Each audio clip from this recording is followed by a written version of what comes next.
नमस्कार, desert storm से मैं विमल शर्मा।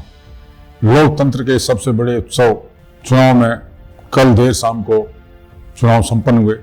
हालांकि जैसलमेर में शांतिपूर्ण संपन्न हुए चुनाव में जैसलमेर में जहां 77.56% मतदाताओं ने अपना मतों का प्रयोग किया, वहीं 87.10% मतदाताओं ने पोकरण में अपने मतों का प्रयोग किया। पोकरण में बम्पर वोटिंग हुई है, जैसलमेर में भी। हालांकि पिछले विधानसभा चुनाव से 3% कम हुई है, मगर अगर वोटिंग के लिहाज से देखा जाए तो 77% मतदान भी कम नहीं होता है। अब शुरू हो गया है दावों का दौर। दोनों ही प्रत्याशियों को समर्थक, चाहे वो जैसलमेर हो चाहे पोकरण हो, समर्थक अपने अपने दावे कर रहे हैं। जहां जैसलमेर विधायक रूपाराम के समर्थक जैसलमेर में अपनी जीत मान रहे हैं, वहीं छोटू सिंह भाटी के समर्थक अपनी पूरी तरह से जीत मान रहे हैं। यही हालात पोकरण के हैं। साले अहमद के समर्थक साले अहमद को जिताने में लगे हैं।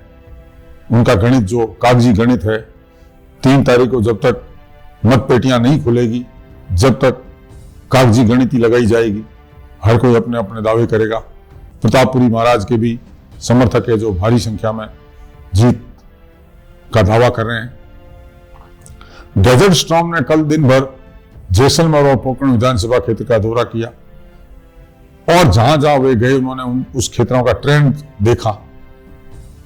तो ट्रेंड साफ तौर से बता रहा है कि जैसलमेर में मुसलमानों में भारी संख्या में भारतीय जनता पार्टी को, छोटू सिंह को वोट दिए हैं और पोकरण में अनुसूचित जाति के मेघवाल समाज के लोगों ने बहुत संख्या में वोट महाराज प्रतापपुरी जी को दिए।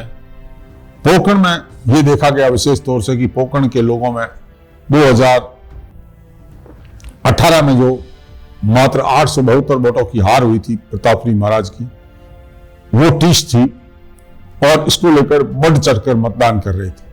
जहां तक कांग्रेस के गढ़ों की बात है तो भणियाना में साफ तौर से सेंट दिख रही थी।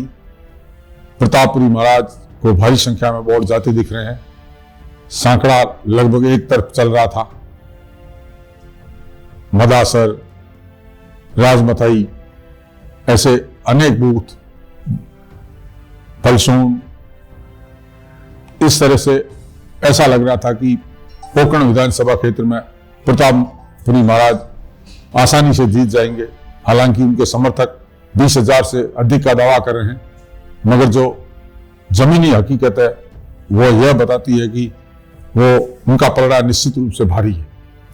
अब बात करें जैसलमेर की, तो जैसलमेर विधानसभा क्षेत्र में पिछली बार रूपाराम जी करीब 30,000 वोटों से जीते थे, मगर इस बार वो हालात नहीं थे, क्योंकि सामने छोटू सिंह थे जो 2008 और 2013 का चुनाव जीत चुके थे। 2018 में टिकट मिलने के बाद में जिस तरह की उनकी छवि थी, उनका जिस तरह सर्वे गया, उनको एक बार फिर भारतीय जनता पार्टी ने आजमाया और लगता है वो भारतीय जनता पार्टी की उम्मीदों पर खरे उतरेंगे।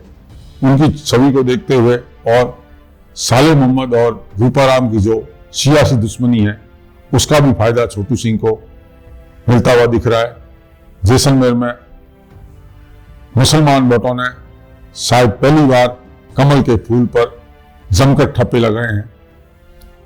कई जानकार लोगों का यह भी कहना है, मुस्लिम समाज के, उन्होंने टेलीफोन पे व्यक्तिगत रूप से डेजर्ट स्टॉर्म को बताया कि 50% से अधिक मुसलमान, जो जैसलमेर में 55 से 60,000 मुसलमान माने जाते हैं, उसके आधे वोट उन्होंने भारतीय जनता पार्टी के उम्मीदवार छोटू सिंह को दिए।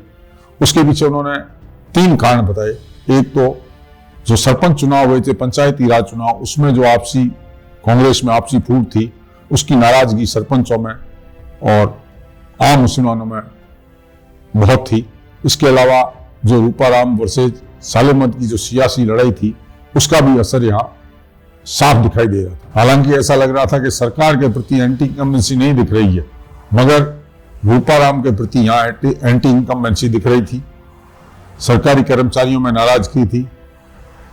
मूल ओबीसी में भी जितना वोट वो पहले प्राप्त किए थे उतना नहीं था। वैसी स्थिति शहर की थी। शहर में भी छोटू सिंह की तरफ झुकाव लग रहा है और वैसे भी शहर की मानसिकता या सोच विचारधारा भारतीय जनता पार्टी की रहती है हमेशा। तो इस बार एक बार फिर लगता है कि शहर वापस छोटू सिंह के साथ हुआ। तो ये सारे कारण बता रहे हैं कि छोटू सिंह यहाँ मजबूत और प्रतापपुरी महाराज वहां मजबूत है। छोटू सिंह अगर ये चुनाव जीतते हैं तो जैसलमेर के इतिहास में पहला ऐसा व्यक्ति होगा जो 3 बार विधायक बना है। इससे पहले छोटू सिंह 2 बार लगातार 8 और 13 का चुनाव जीते थे। उससे पहले महाराज हुकुम सिंह जी हालांकि 2 चुनाव लगातार जीते थे, मगर वो लगातार एक पार्टी से नहीं थे। और अगर छोटू सिंह तीसरी बार चुनाव जीतते हैं तो जैसलमेर के आजादी के बाद के इतिहास में यह तय होगा कि छोटू सिंह 3 बार जीते हैं। अपने अपने दावे हैं, मगर यह साफ तौर से देखा गया कि जैसलमेर में कांग्रेस इस मूव में लगी थी कि किस तरह से वो एक दूसरे को अधिक से अधिक मतों से हरा पाए। कैमरे के सामने भले कोई भी बातें करे, मगर अंदर खाने बात ये थी कि साले मोहम्मद पूरी ताकत लगा रहे थे कि उनके समर्थक और उनके समाज के लोग ज्यादा से ज्यादा वोटों से रूपाराम को हराए। यही स्थिति अंदर खाने रूपाराम की थी। वो भी पूरा अंदर खाने लगे हुए थे कि किस तरह से ज्यादा मतों से सालों में हारे। दोनों की लड़ाई जग जाहिर है। इन दोनों की लड़ाई में ये कतई नहीं भूलना चाहिए कि भारतीय जनता पार्टी के जो दोनों विधायक के दावेदार हैं वो कदावर नेता थे और वो उनकी भी छवि एक साफ सुथरी रही है। प्रतापपुरी महाराज के और छोटू सिंह के अगर इनका आपसी रूपाराम की सालेमत का द्वंद्व नहीं होता तो भी कहीं भी कमजोर स्थिति में नहीं थे और चुनाव बड़ा रोचक होता।